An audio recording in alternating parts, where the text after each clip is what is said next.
আসসালামু আলাইকুম। যাদের সাথে আপনার আমার শৈশবটা কেটেছে সেই মানুষগুলোর সাথে হয়তো বা প্রবাস আসার পর অনেকে দেখা হয় না, কথা হয় না। সেই মানুষগুলোর সাথে যদি হঠাৎ করে দেখা হওয়ার সুযোগ হয়, সেই সুযোগটা আর আপনি আর আমি হাতছাড়া করতে চাই না বা পারবো না হাতছাড়া করতে। তো সেই সুযোগটা আমি পাইছি, তাই আমি চলে আসছি আমার ভাইয়ের কাছে। ভাই বলতে আমার বন্ধুর মতোই, যার সাথে আমি ছোটকাল থেকে বা শৈশবটা আমার পুরোটাই পার করছি এই মানুষের সাথে। তো এই মানুষের সাথে আমার দীর্ঘ 1 বছর পরে দেখা হইতাছে। সাথে আঙ্কেল ছিল, আঙ্কেলের সাথে দেখা হয়েছে প্রায় 2.5 বছর পরে, 2.5 কিংবা 2 বছর হবে, 2 বছর পরে দেখা হয়েছে। আর ভাইয়ের সাথে দেখা হইতেছে 1 বছর পরে। 1 বছর আমি আসছিলাম এখানে, আসার পরে রাসূল সাল্লাল্লাহু আলাইহি ওয়াসাল্লামের রোজা মোবারক জিয়ারত করি, তারপর চলে যাই।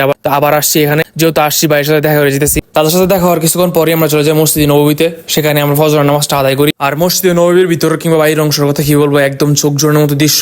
যাদের তৌফিক হয় না এখন আসার, আল্লাহর কাছে দোয়া করি তাদের তৌফিক হোক আসার। আপনারা আসেন, দেখেন, রাসূল সাল্লাল্লাহু আলাইহি ওয়াসাল্লামকে সালাম জানান, রোজা মোবারক জিয়ারত করেন। যারা সৌদি আরব কাজ করতে আসে তারা একদিক দিয়ে অনেক সৌভাগ্যবান, কারণ তারা পুরো ক্যারিয়ারে যতদিন কাজ করে সৌদি আরবে ততদিনের মধ্যে একদিন হলেও তারা উমরা করার সুযোগ পায়, কিংবা রাসূল সাল্লাল্লাহু আলাইহি ওয়াসাল্লামের রোজা মোবারক জিয়ারত করার মতো সুযোগ পায়। আর আপনি যখন মসজিদে হারাম কিংবা নববী যেইটার মধ্যে প্রবেশ করেন, যখন আপনি প্রবেশ করেন, আপনার জাস্ট তাকাই থাকতে মন চাইবো। এত সুন্দর, এত নিখুঁত আর এত ভালো লাগা আপনার ভিতরে কাজ করবো, যেটা আসলে বলার বাইরে। একটা অন্যরকম শান্তি হবেন আপনি। আমি যখনই আসি আমি জাস্ট তাকাই থাকি, কত সুন্দর, কত সুন্দরটা আপনি বাজ দিলেন। কি পরিমাণ যে শান্তি পাওয়া যায় মনের মধ্যে, সেটা না আসলে বুঝবেন না। তো সবার জন্য দোয়া রইলো, আসেন।